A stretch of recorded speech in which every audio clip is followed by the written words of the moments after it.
Welcome to Radical Responsibility, the podcast dedicated to ridding the world of blame and shame, where we explore the issues you care about from a unique perspective. 100% ownership for each and every circumstance we face in life, day in and day out. And I'm thrilled to be here with my colleague and friend, Rick Hanson. Welcome, Rick. Fleet, it's always a pleasure to talk with you. And greetings to everybody listening.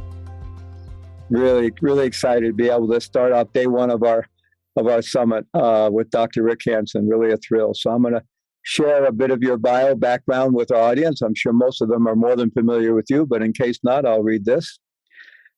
Rick Hanson, PhD, is a psychologist, senior fellow of UC Berkeley's Greater Good Science Center, and New York Times bestselling author. His books have been published in 29 languages and include NeuroDharma, Resilient, Hardwiring Happiness, Buddha's Brain, Just One Thing, and Mother Nurture, with 900,000 copies in English alone. His free newsletters have 215,000 subscribers, and his online programs have scholarships available for those with financial need. He's lectured at NASA, Google, Oxford, and Harvard, and taught in meditation centers worldwide.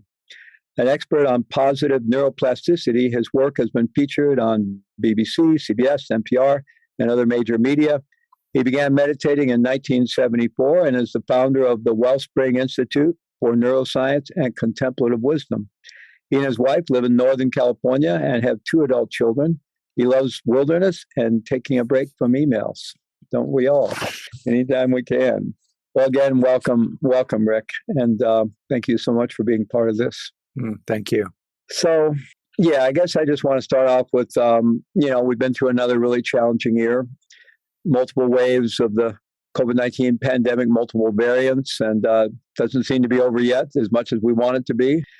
Everything else that's been going on, this increasing cultural divisiveness, political polarization, so much uncertainty on every front, even about the immediate future. I mean, what's going on now in Ukraine and in Europe, there's so many different things creating so much uncertainty in the world and so much fear and anxiety for so many people. So I'm just curious as how the past year has been for you and your family and your community, what you're experiencing with your students and so forth. Due to a lot of reasons, including personal advantage or privilege, the last year has actually been pretty good for me and, my family and all. And I suspect that, like a lot of people, what's become kind of clearer is 2 poles. On the one hand, boy, more than ever, I am really interested in and dedicated to lasting qualitative change in the state of the world. And if people have an interest in what I've been saying about that recently, whether it's about global warming or the restoration of healthy human politics to what they used to be in hunter-gatherer times before agriculture came along and enabled these huge concentrations of wealth and power. They can go check out things I've written about that recently and talked about it in my Wednesday meditation group online, so you can find that easily. So on the one hand, boy, the older I get, the more pissed off I get in a good way about the fundamental state of affairs and the importance. I'm not the only one. Okay, good. Go good. Still raging after all those years. On the one hand. On the other hand, really interesting, Fleet, and I bet you feel much the same way. Over here, there's just a growing deepening of personal practice with this kind of big picture, somewhat disenchanted, in a healthy sense, sort of view that recognizes, humanity's been at this a long time. We're all going to do what we can. We have limited influence individually. For sure, we're going to do what we can. And meanwhile, what is perennially available to us, no matter how bad the conditions are around us, are the classic teachings, well. Go into the heart, come into yourself, be awake, practice, deepen, and center in what is timeless and universal. And so both of those have been strong developments for me in the last year. Absolutely. It seems like, out of necessity, we deepen. And thank goodness we've been introduced to these amazing teachings and contemplative traditions and wisdom. And And then when things get really challenging, it wakes us up even further to the necessity. And it's helpful to have that perspective, that we all have limited influence. Sometimes I kind of rail, I wish I had more influence, but others probably wouldn't like that, So, but we do have limited influence, and yet we try to do what we can, right? We try to do what we can, but I think it's so important for us, as you said, to keep deepening, because whatever contributions we can make, hopefully they're coming from a place of deeper wisdom and not knowing, and won't just add to the fray, so to speak. Yeah, absolutely. Well, I'm glad, that this has been a good year for you, and it has for me as well. And I think we both realize we enjoy a lot of privilege in having those circumstances. And I'm glad you're speaking up and speaking out on these broader issues. I'm really grateful for that.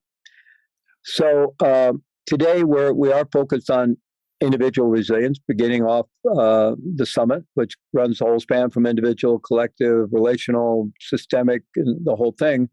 And yet, and certainly we can't really talk about individual resilience in a vacuum, right? We're social beings, but nonetheless, I think we can at least begin there. And you do a really great job on presenting the latest findings and insights from neuroscience and psychology in well-integrated ways that we can all use to really improve our lives and take care of ourselves and take care of our families. And, you wrote the book, Resilient, How to Grow an Unshakable Core of Calm, Strength, and Happiness. I love that idea of an unshakable core. Yeah. And so maybe from a neuroscientific perspectives and Wells' modern psychology, what do we know about resilience, or what is resilience, and how do we get more of it? That'd be our whole conversation. How do we get more of it? I have a little pill. It's a blue pill. All you have to do is take the blue pill and you're all set. Wouldn't it be great? Yeah. Well, so resilience is an individual characteristic that is, of course, affected, as you well say, by circles of influence around us.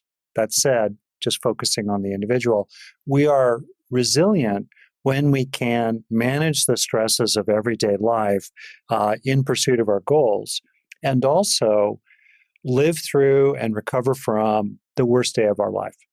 Both are really true. Sometimes people narrow the notion of resilience in terms strictly and entirely of trauma. Yes, response to trauma is important, but what about the other days of your life for most people, let's say? And so what are those capabilities inside us that help us to be resilient in this way? They include many familiar inner strengths, such as mindfulness, compassion, self-compassion, willpower, grit, self-worth, and positive emotions in general as major factors of resilience. So the good news is that we actually can tap into and more fundamentally grow these inner strengths over time through what's called positive neuroplasticity. In other words, we can actually turn experiences into lasting changes inside our own brains. We can move from states to traits. And that process of moving from states to traits is critically important. Otherwise, we're dependent on our situations and relationships and circumstances. But when the music stops playing, as it has a lot during this time of COVID, then suddenly we're left with only what we've grown inside ourselves. And for many people, that cupboard is a little bare. So my own work, as you know, is very much about how we can actually, quote unquote, take in the good of experiences of self-worth, grit, commitment to sobriety, commitment to social justice, feeling cared about, feeling caring, et cetera, et cetera, et cetera. We can take in these experiences by staying with them for a breath or two or longer, feeling them in our body and appreciating what is meaningful or enjoyable about them. And in so doing, turbocharge the transition from states to traits and really hardwire these inner strengths in lasting ways inside ourselves. And to me, that's one of the most positive, hopeful, and practical takeaways from cutting-edge science about how we truly can grow resilience inside ourselves and help other people to do so as well over time. Well, you kind of pointed in the direction of my next question, which is about positive neuroplasticity. I want to go there in a moment. But first, listening to you, a lot of what you seem to, there is that recovering from those really tough blows we get and the tough traumas.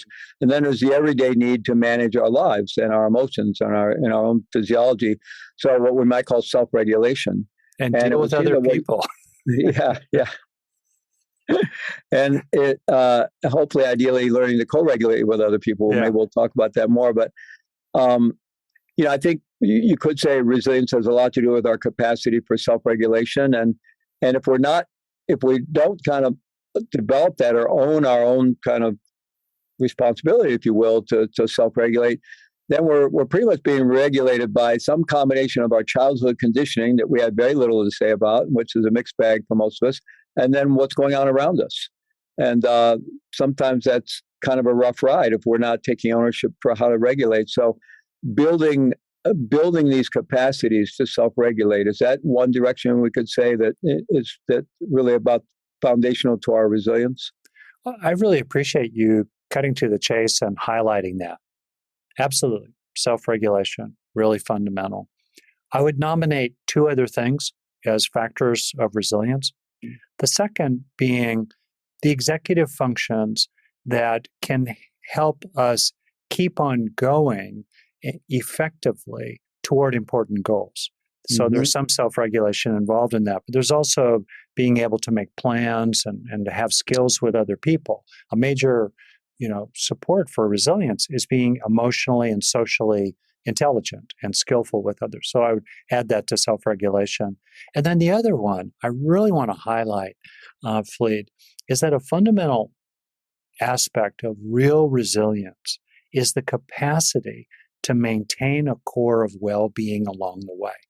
Mm-hmm. There are people who can white-knuckle their way through life, who can, in a very tough-minded way, survive terrible conditions, who simultaneously feel very grim, depressed, anxious, and unhappy inside. That's not real resilience, in part because that dysphoria, to use the technical fancy term, that distress, will gradually wear down the resilience in your immune system and other bodily systems and in your mind altogether. And also maintaining well-being along the way gives you that more positive outlook. It tends to help you open your heart. It leans you toward other people. And it points to the fact that life is not just, as the Dalai Lama points out, what's the purpose of life? Happiness in the broadest kind of term.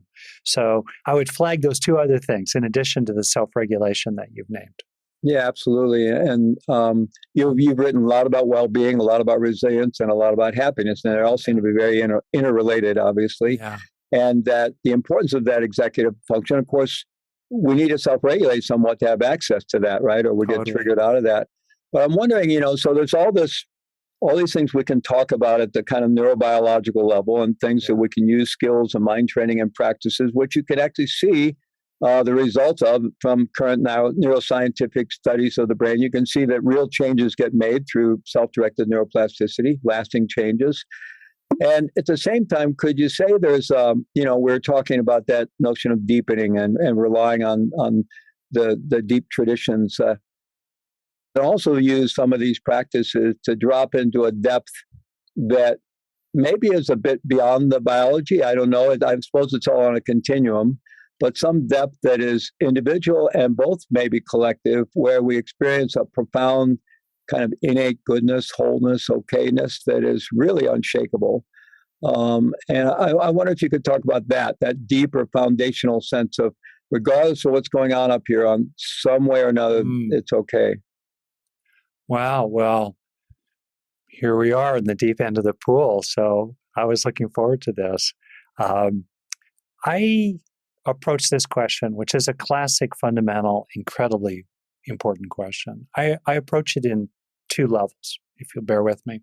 The first level sits inside what's called the natural frame of, materialism, the Big Bang universe as it is, nothing supernatural, nothing transcendental, the domain of, scientific inquiry and so forth. And it seems really clear and wonderfully hopeful that when animals like us feel in the core of their being that their needs are met enough in the moment.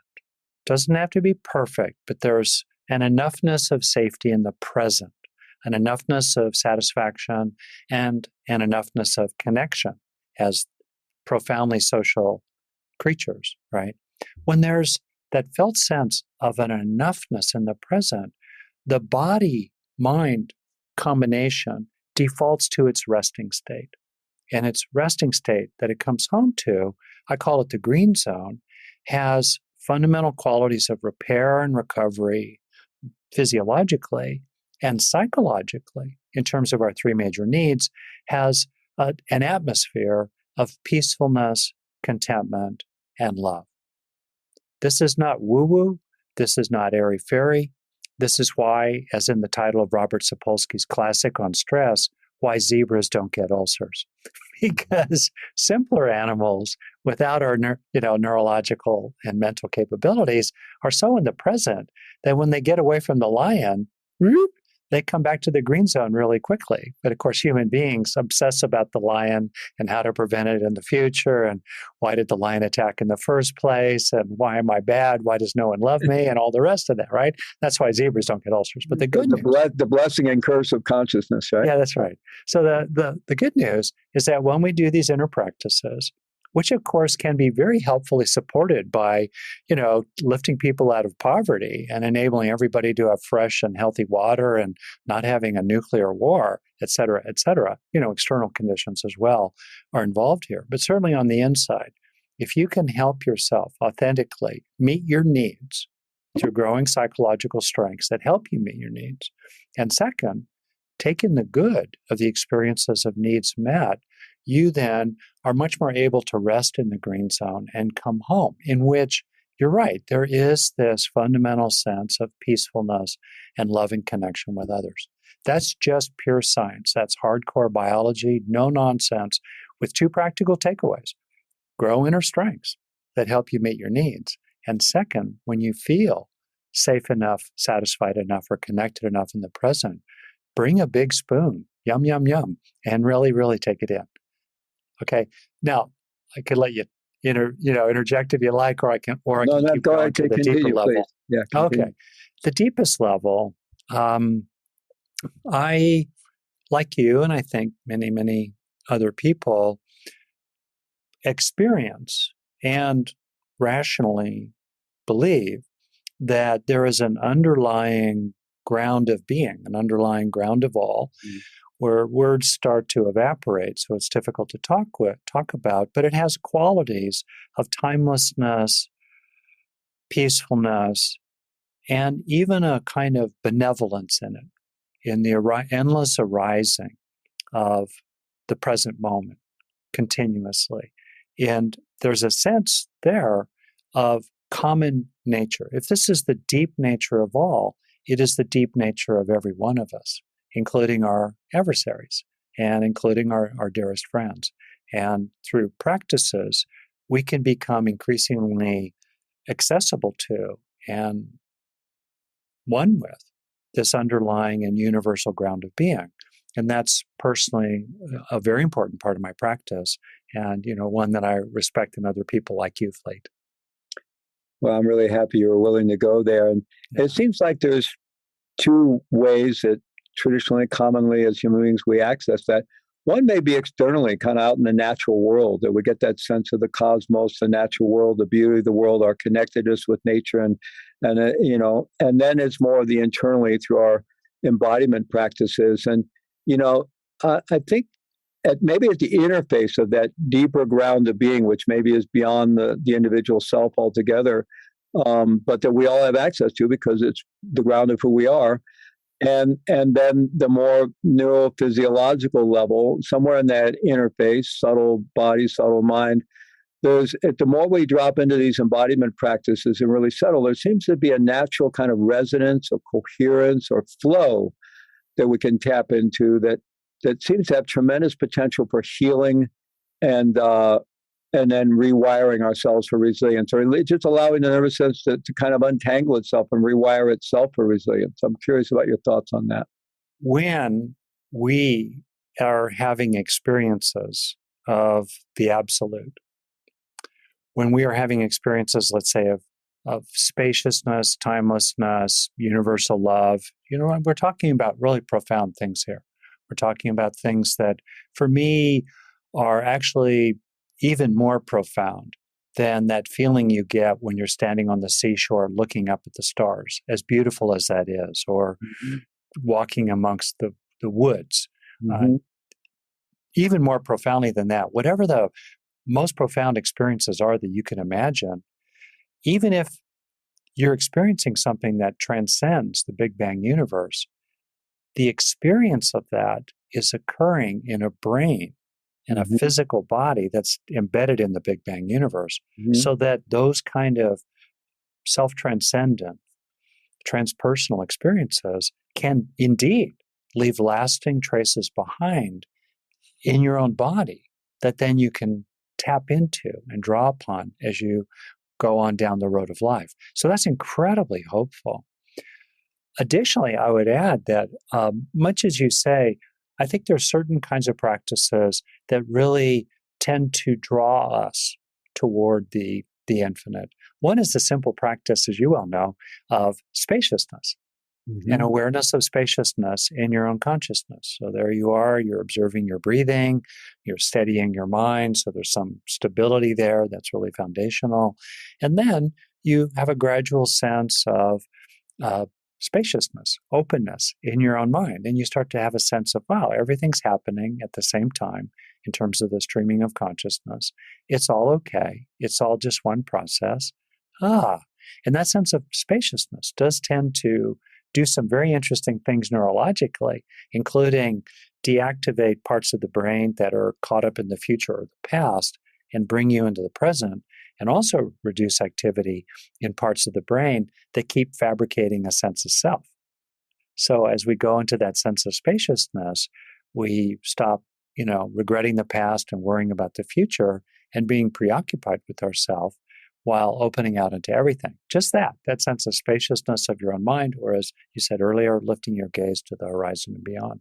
So that's a good example of things we can actually do that are increasingly evidenced through MRI scans and all the rest that can help us be a lot happier and more resilient. Because when you have that kind of spaciousness, right, you're less disturbed by any particular thing flowing through the field of awareness. Yeah, I loved what you said before. I was happy that you brought it up about when we feel some level of assurance that we can have our basic needs met or some reasonable bandwidth of our needs met. And absent that fear, there is a sense of well-being. And not only that, I think it's for me, it's one of the arguments for the unconditional goodness of humanity in life, that human beings, absent fear, with some assurance that we can get our needs met, are incredibly partnering and collaborative and well-behaved. I mean, what do the vast majority of human beings do every day? We get up, we do our best to take care of ourselves, our families, we queue up at the well, at the market, we drive on the right side of the road. We're incredibly collaborative. But when we get really afraid, then other things can happen, So if we want a safer, more resilient, world, obviously we need to lower the fear levels for as many people as possible, right? I mean, that's kind of one angle to look at it through, I think. And we also know that well-being is highly correlated with pro-social behaviors. Right. And a lack of well-being is also correlated with antisocial or problematic behaviors. So, we know how to create well-being, right? So at least at an individual level, we do know how to create the world we want. And if we could extrapolate that out to the larger world. So it brings us back to what you spoke about as positive neuroplasticity. You've also used the term self-directed neuroplasticity. And the idea that we can take some agency in rewiring our nervous system, our brain, in ways that will enhance well-being, that are going to lead to pro-social behaviors, which creates kind of a virtuous cycle. Because when we act virtuously in the world, it creates a positive momentum that further increases our resilience. When we act non-virtuously, then we have all kinds of internal struggles around it, and all the feelings. It can be a non-virtuous cycle, right? So it seems like these skill sets, and there's a number of maps out there. Think of Dr. Dan Siegel's map of the window of tolerance and zone of resilience. To think of the polyvagal maps of keeping your social engagement systems online, and when you move into that yellow or red zone. So there's kind of these maps of how we can learn to be relatively well regulated and in a responsive relational mode, responding from our best self with a greater bandwidth of life, even more of the challenging things of life. So I wonder if you could talk about that, because it seems like a lot of your work and what you've offered to your courses and your programs, that foundational course you have on well-being, you've really provided roadmaps and skills designed to help people do that work of positive neuroplasticity. Well, thank you for saying that. And by the way, you offered a fantastic summary of that entire territory. In terms of a map, I'd like to mention just kind of briefly in passing my latest book, NeuroDharma, which talks about basically awakening in terms of 7 fundamental qualities that are available within all of us, and which can be developed as we approach really the upper limits of human potential, the upper bound of human potential, the top of the mountain. And these 7 qualities, I'll just kind of name them quickly for people, are particularly relevant the farther along you get. Steadying your mind, warming your heart, resting in fullness, being wholeness, receiving nowness, opening into allness, and finding timelessness. So just again, think about where you're at as someone who's listening here with steadying your mind. Is your heart open? Are you rested in a sense of enoughness and equanimity in the present? Those are the first 3. And also, do you have that sense of wholeness, that you can accept yourself fully and have a sense of spaciousness in your awareness? Are you able to really stay in the present with the arising immediacy of the front edge of now continuously, while having a sense of openness into everything, sense of allness, which involves a releasing of the contracted construction of the presumed self? And most fundamentally, do you have some intuition of timelessness, of unconditionality, of the infinite, the absolute?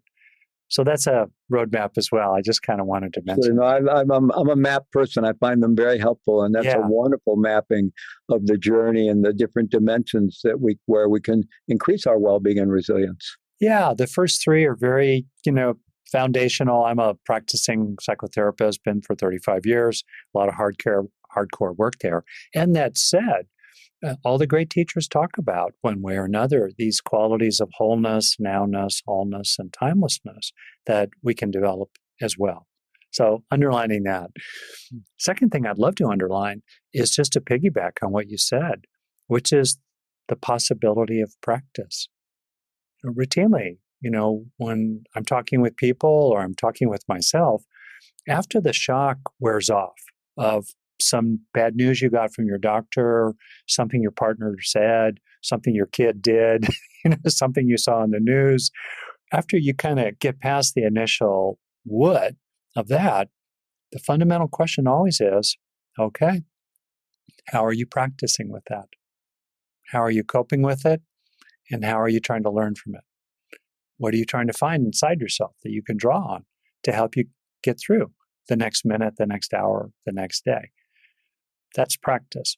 And it's fantastic to appreciate that we have that sacred power of practice. I think it has 3 fundamental elements. I summarize them as loving, knowing, and growing. The elements of warm-heartedness, compassion, kindness, so forth. Knowing, being mindfulness, awareness of the world around you, the world inside you. And third, critically important, cultivation, development, growth, healing, the development of lasting beneficial change over time. All 3 of those work together. In Sanskrit or Pali, you'll recognize the terms metta, sati, and bhavana. And I think that it's fantastic to appreciate that with modern science, we can see the evidence if we need it. But, obviously the great teachers did not need MRIs. We can see the evidence that people can actually change their brains over time to become more loving, more mindful, and more turbocharged in their own actual learning process. You really can gradually, weave beautiful qualities of mind and heart into your own body so they're with you increasingly wherever you go. I love that, loving, growing, and knowing. Loving, knowing, and growing. I love that. Yeah. And, this is really, this is our destiny, right? I mean, as human beings, when you think of, a seed is planted, a flower grows, a tree grows, your vegetable garden grows. I mean, it's just, as human beings, we're designed for loving, knowing, and growing. And it's in some sense, it's just lowering the fear, removing some of the obstacles, having some practices, some skillful means. Another very common map that we kind of look at all this work on, and your work has always been very holistic and whole person oriented. So we often talk about the physical, mental, emotional, and spiritual dimensions, or biopsycho, social, physical, or spiritual, something like that. And so I wonder if you could talk about the interrelatedness and even interdependence of those dimensions of our life and our being as we do this work. It's really interesting, Fleet. People, including me, routinely say things like that, but we don't tend to really think about it. The interrelatedness. What does it actually mean that we are physical?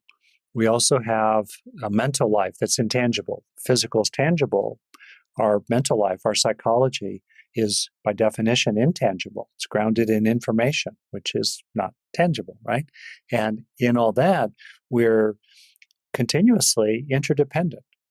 We rest in interdependence, interbeing, as Thich Nhat Hanh put it, with, in my own view, a fundamental aspect of life and reality that is transpersonal, transcendental.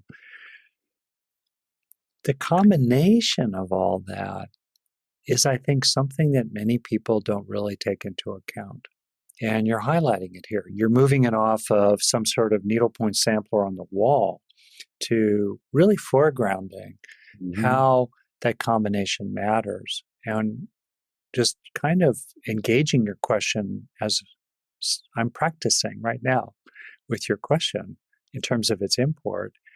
What I can see immediately, at least for myself, is that there's been a long journey over the course of my life from being a very introverted, shy, scared, kind of dorky, nerdy kid, a long journey of appreciating relationships, a long journey of appreciating the warmth in my own heart. And people listening might contemplate it on that themselves. We want to feel connected, but we can't make other people connect with us. But on the other hand, we have the power continuously to find compassion, kindness, friendliness, and even love as appropriate, no matter what others do. We always have the power to tap into that wellspring inside us that draws us into the felt sense of connection. So I guess I'll maybe just leave it there, that one of the things I'll just flag that's been super helpful for me is honestly engaging a path of love increasingly over time. Maybe I'll say one more little thing, as a fellow Buddhist-y kind of person. If you think of the Buddha's drive theory of suffering, basically anticipating Freud by 2,500 years, that we get into trouble when we get caught up in craving. If we can be with the pleasant or the unpleasant or the relational as they are, in the famous sutta, in the scene, let there be only the scene, and the thought only the thought. If we could just be with our experiences as they are without trying to clutch at them and crave the pleasant or crave the ending of the unpleasant, we actually do a lot better, right? The question becomes then how to end craving. If the ending of craving is the ending of suffering, how do we end craving? Well, classically, there are three major teachings about how to do that. One of them is pretty conceptual. It's based on insight into emptiness and impermanence. So you deepen in your insight, your vipassana, your recognition of the emptiness of all that exists. It exists, but it exists emptily. Okay, that's good. But that's pretty heady. Then there's this other path, that also one that I'm very engaged with, which is to reduce the sense of something missing or something wrong inside you in the present that initiates a drive state biologically. So that goes to the points I've been making about growing psychological strengths so that you're able to cope with challenges without feeling an invasive sense of deficit and disturbance, and also so that you can increasingly internalize a sense of well-being deep down inside yourself, no matter what's happening around you. Okay, that's really good. And then there's a third path, the path of love, the path of opening the heart, warming the heart, and recognizing, interrelatedness. And the interesting thing is that the path of love integrates the path of insight and the path of equanimity, the two other ones I named. Love is supreme. As I don't know which rock star said that, but love is indeed supreme. Yeah, well, it's definitely, I think, the connective connective tissue. I love where you went with that, and for me, a lot of that could be brought down to our willingness to feel. I think sometimes when we think of spiritual development or evolution or getting free, we tend to think in transcendental terms, and that I won't have to suffer, I won't have to feel. And of course, I think over time, everything we're talking about can reduce the amount of suffering, but none of us are ever going to escape suffering as long as we have a body. But we've been enculturated not to feel. And I think that being willing to feel our vulnerability, being willing to feel both the pleasant and the unpleasant, the painful, the joyful, is part of the roadway into this integration you're talking about. And it is kind of a leap because, something in psychology we call the pain paradox, right? That we naturally instinctively withdraw from pain or want to push it away. That's human, that's normal. We tend to be kind of addicted to comfort and pleasure and really live in some fear around discomfort and pain. And yet we know from thousands of years in human history, as well as modern psychology and therapy and all these other modalities, that all the good stuff is really on the other side of the pain, of moving through the pain, being willing to feel the pain. And so I wonder how that resonates with you, of just this willingness to feel as being kind of a North Star in our life rather than running away from it. I mean, you mentioned before about a phrase you said I liked, checking in with, how am I working with this? And that really struck me because, I was just in a very reactive state about something yesterday. And, and I was, I knew I was in a reactive state. I was trying not to get carried away, but I wasn't really working with it. I was still pretty hooked and bought into it, right? And then at some point, I found, just because of my training, I found myself stumbling into kind of working with it and getting to a bit of a different place. And I suddenly realized that I had been working with it.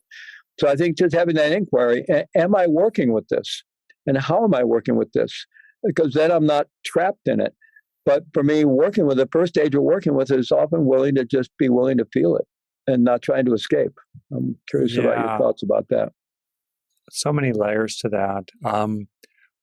Well, I basically think that there are three useful ways to engage our mind. Let be, let go, let in. Mm-hmm. Those are the big three. And they can be summarized even more simply as being with the mind, working with the mind. Mm-hmm. And you can see people who emphasize both of those paths. Mm-hmm. And you can also see people who overemphasize, one path or the other. Mm-hmm. I think of practice as like a great bird that has two wings, being with and working with, and you need both wings to fly. Where we start, and the most fundamental practice, is being with. Mm-hmm. Where we feel our feelings, we experience our experience. As Samuel Bonder puts it, we wake down, not just wake up. And that has been an incredibly important part of my own journey as someone who is numb from the neck down when he wandered into adulthood, or at least left home for college. And also someone who, by nature, tends to be a real work with, fix it, get to it, solve the problem. I've had to really appreciate the power of just utter radical acceptance, as Tara Brach puts it, and just simply being with things. That's where we start. But it's not the entirety of practice. And I think a lot of people in the mindfulness world, in the non-dual world, in the spiritual world, and frankly, in my own root tradition, in the Theravadan Buddhist world, just stop with being with. And they don't realize that, as the Buddha taught, and lots of other great teachers, and also modern neuropsychologists, there's a place for working with your mind as well. And also, as we work with our mind, we become more able to be with it. Eventually, we just kind of be with it. We're fully cooked. We're just hanging out on the front edge of now, experiences flowing through, be with. But to get there, for many, almost everybody, includes a process of working with the mind. I think of it, to summarize, as like our mind is like a garden, right? We can witness it and observe it. That's being with it. That's letting be. Also, though, we can pull weeds. That's letting go. Releasing afflictive emotions, problematic desires, pathogenic beliefs, use the psych lingo. Pull the weeds, let go. But we also must replace the weeds with flowers. We let in, we cultivate, That's where the learning dimension of practice comes in. We cultivate wholesome qualities, lessons learned, new commitments for the future, as I'm sure you did. I'm sure you did with what you were reacting to yesterday. Yeah, absolutely. And, you mentioned insight before. So in that process, we can get insight into what's the context I'm holding this in? How am I framing this? Is there another way to frame it? And then just that commitment to not get lost in anger and aggression and things like this, because we know where they lead if we get lost in them, and instead to try to plant those virtuous seeds. So pulling the weeds and planting the virtuous seeds, absolutely, and all these ways so we can work with it. It's really helpful to have one thing you're growing these days, right? Just kind of to know, what's that one thing? You get two or three, okay, but for sure one that you're kind of developing. Maybe you're trying to help yourself. Kale, spinach. Yeah. Eat your spinach, eat your vegetables. Like, one thing I've been just kind of working on is how quickly I can disengage from an entanglement in my mind with my wife, with something on the news, with an event. Can I, in a genuine way, can I get to freedom in relationship to it? Can I move into what I call mind-like air? Can I shift from being, mind like brick, angry, Velcro-saturated epoxy brick, to mind like air, right? Okay, that's a good practice. Okay. Whatever your practice might be, what's that one thing that you're helping yourself develop more of these days? Absolutely. So you mentioned that wonderful framework from your book, NeuroDharma, and you've been integrating psychology and the Dharma and neuroscience for a long time. And although, there is no silver bullet, there's no one magic pill, there's no one size fits all. And having some kind of awareness practice, some kind of mind training, some kind of mindfulness practice is very advantageous, at the least, to give us a window into everything we've been talking about, to have the presence of mind, the spaciousness of mind, to be able to do these things that we're talking, to be able to be with, to work with, and so forth, to let go, to let be, and so forth. So I wonder if you could just talk about the value or the importance of some kind of mind training practice, some kind of self-awareness or awareness practice. And of course, there are many practices can be universal across all traditions. And today we have the whole world of apps and everything, and listening mindfully to music may be a wonderful thing. I'm not sure it's exactly the same experience as really sitting there with your mind, front row seat of all the craziness of mind and really working with it. So I'm just wondering what you might have to say about the value of finding some kind of mindfulness or awareness practice as a kind of fundamental tool. Oh, absolutely. So I have a background just in psychotherapy and also in the business world, lots and lots of different kind of people. And I find myself, especially with people who are just sort of beginning to consider the notion of practice at all, I emphasize the elements of autonomy and competence. And what I mean by that is, who's the boss of your mind?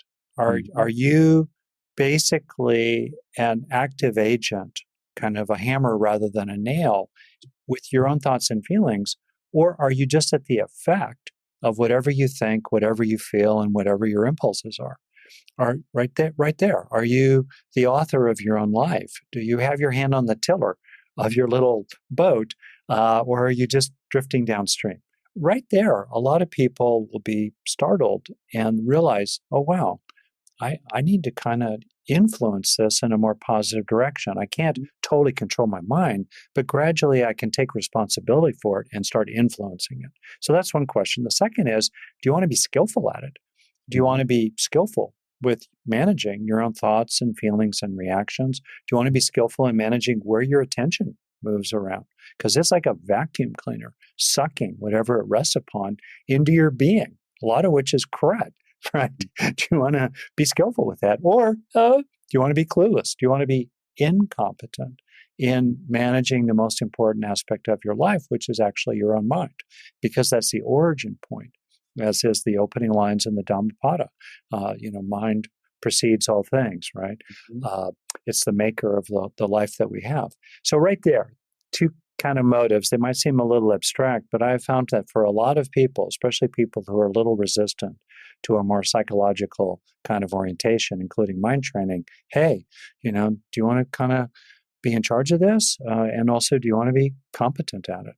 So that said, I think it's completely true. The more also that the world pushes us around, the more important it is to feel that in the innermost sanctuary, the sacred ground of our own being, that we have influence there and we are taking responsibility for what is there and we are influencing who we are becoming.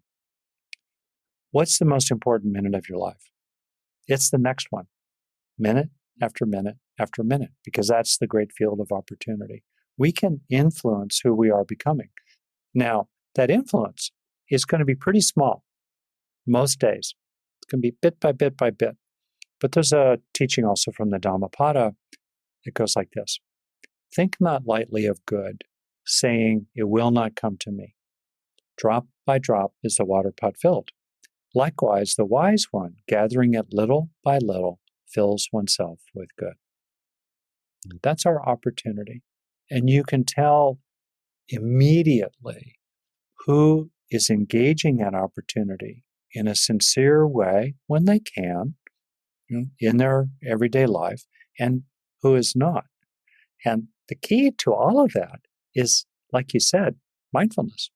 Because if you don't have that kind of mindful presence, if you're not really aware of what's going on, if you don't have some kind of breathing room from your own reactions, you're just swept away.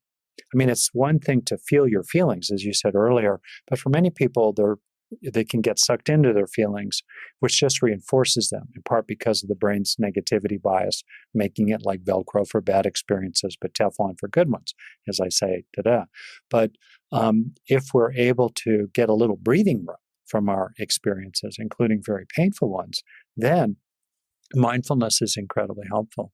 Oh, yeah. No, I would kind of challenge people. Can you give it a minute a day?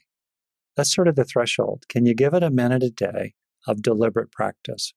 What about 5 minutes a day? Simple, deliberate practice where you just kind of are aware of your breathing, or you gather yourself and you just kind of let your mind settle, let your body settle. Maybe you open your heart deliberately. I mean, I have a simple 3 breaths practice. I teach people. First breath, breathing while feeling your chest as a whole. Second breath, breathing while feeling caring. Third breath, breathing while feeling cared about. And people can take, obviously, more than 3 breaths with that practice. Any kind of practice is really good. And then when the chips are down, return to your practice. Well, I love that you pointed to that beginning line from the Dhammapada, the mind is the forerunner of all things, and which, really indicates that, it makes sense to be a good guardian, a good steward of that mind, because you talked before about how states become traits, and that can be through intentional practice, but it can also be through unintentional practice. We're always practicing. Question is, what are we practicing? So if we're allowing ourselves to dwell in anger and fear and anxiety and aggression all the time, those states can become traits, right? Absolutely. So important, I think, to have that awareness and then to just gently begin to take a little more stewardship agency over how we're working with all that. So another thing you've written about a lot and talked about, well-being, resilience, and then also happiness. And so I'm wondering what you mean by happiness. There's the happiness of the moment, kind of hedonic happiness. I'm happy things are going my way, at least for a few minutes. And then there's maybe more deeper kinds of happiness, eudemic, well-being, those kind of things. And so we see happiness out there in the world a lot. You've written books about happiness. The Dalai Lama talks about happiness. Sharon Salzberg's written books about happiness. What do you mean by happiness? Yeah, great question. So I use it as an umbrella term to include both hedonic well-being and eudaimonic well-being. In other words, hedonic well-being is what you feel, when your cat crawls into your lap, or when you see your grandchild's picture on your refrigerator, or, your favorite team wins a football game, go the 49ers next year, and all the rest of that. You feel that, or you get something done, or you have a nice meal. hedonic well-being. There's a place for that. Eudaimonic, as you know, is more of a sense of fulfillment, purpose, and meaning in your life. Okay, the two together are what I mean by happiness broadly. And it's important to appreciate that hedonic well-being, ordinary moments, feed eudaimonic well-being. And both of them together are major factors of resilience. People who are chronically miserable tend to become less and less resilient over time. Happy warriors, and I'm using peaceful warrior here, really Dan Millman's book by that title, happy peaceful warriors are much more likely to sustain the journey over the long marathon of a career or a long commitment to social justice. And if physicians could give people a pill that would be the happy pill, in the broad sense that I'm meaning that, we would see prescriptions for it every day because the kind of happiness I'm talking about is such a powerful factor for extending their lifespan, preventing all kinds of illnesses, and drawing people into positive health practices, as well as the benefits for pro-social behavior and justice seeking. All that's true. Now, it's also true that life contains suffering. So how do we put these two together? How do we put together an appreciation of happiness and the cultivation of the factors of happiness alongside the truth of suffering? It's not all of life, but it certainly is a feature of life. And in many lives, it's a major, major feature for all kinds of reasons. And I think the way to reconcile those two is to appreciate first that there's a natural rhythm. There's a natural rhythm between, enjoying a nice meal with friends and then checking your phone later that night and finding that Russia has invaded the Ukraine. And then a little later, you get ready for sleep. You meditate a few minutes with your wife. I'm talking about my day yesterday. And, you keep on going. So there's a natural rhythm. More deeply, though, throughout, even while you're feeling normal, sadness, anger, fear, concern, including for others, underneath that all, there really can be this kind of level or field of resilient well-being that ultimately taps into something universal and transpersonal.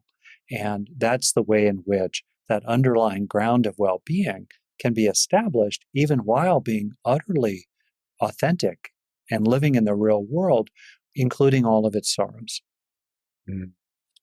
That seems like a wonderful place to complete our conversation. I would like to ask you if you'd be willing to lead us in a brief resilience practice of some kind. I know you have many of them. If there's something you'd like to lead us in. It'll be a pleasure, Fleet. One of the things I thoroughly enjoy about hanging out with you is just A, how smart you are, and B, that we're, have a common practice. For those listening or watching, just kind of gather yourself. I'll do this with you. I suspect Fleet will too. You can keep your eyes open or closed as you like. If it's comfortable to do so, start becoming aware of your body, scanning it, just bringing it into your awareness from your feet through your legs, up through your hips, torso,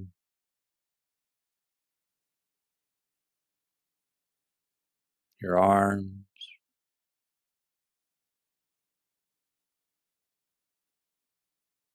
your neck and head. Just coming home. There may be tension, there may be pain. See if you can get a sense of your body as a whole. A single field with many sensations. Your body as a whole.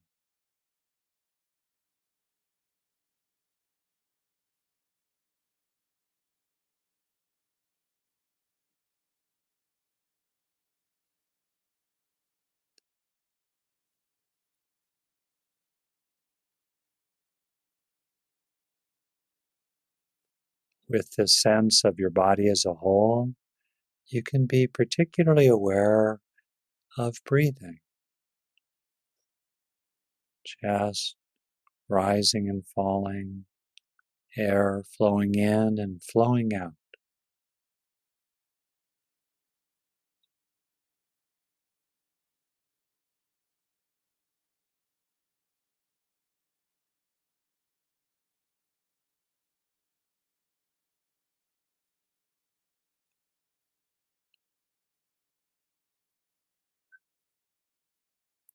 As you stay focused on the sense of your body and the feeling of breathing, other thoughts, sounds, feelings may pass through awareness.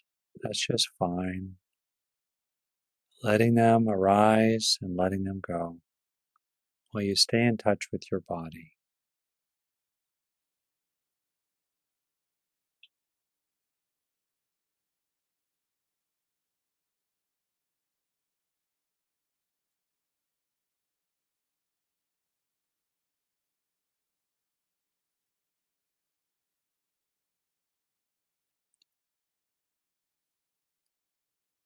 And see if you can get a sense of opening your heart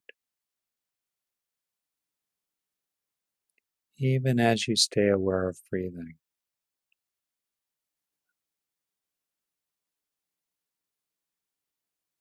Finding a simple feeling of goodwill for others that you care about.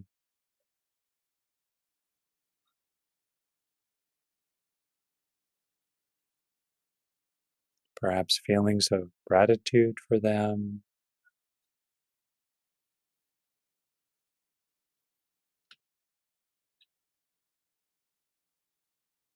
A lovingness flowing through your heart.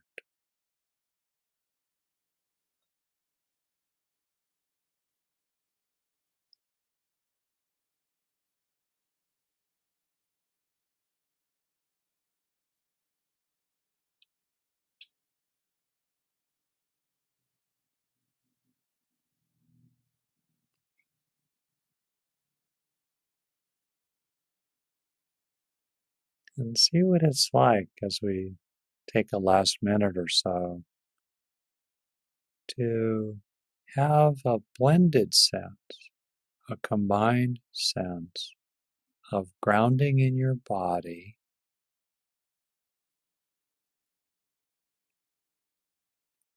with a sense of openness and spaciousness,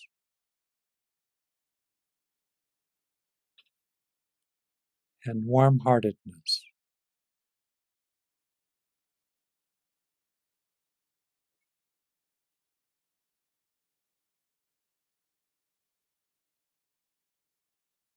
Letting these qualities sink into you, becoming a part of you. Groundedness, openness, warm-heartedness.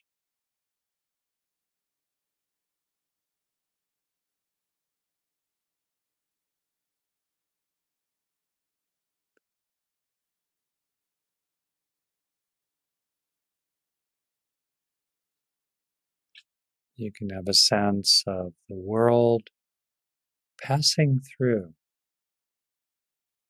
these centered ways of being, while in your core, you remain at peace.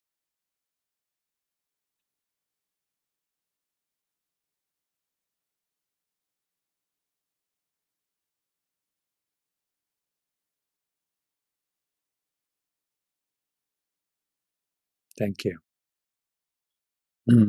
Thank you. Thank you so much. And that's another great pointer towards the value of practice. You know, if we develop a practice, then that profound state of well-being you just guided us into is just over there. It's always available. A little turn of the dial and we can be right there. And we can develop that access through practice. And what a resource to have in our lives. Yeah. Yeah. Well, thank you so much, Dr. Rick Hanson. And people can find out more about your work at rickhanson.net. And I encourage people to really explore that because there's a wealth of resources there for people. And as I read in your bio, you offer scholarships to people and so forth to really make sure people have access to these wonderful and beneficial teachings and practices and resources. So thank you very much for the work you do. And thank you so much. It's an honor, Fleet, and much good wishes, much metta to you and to everyone who's participating. Thank you.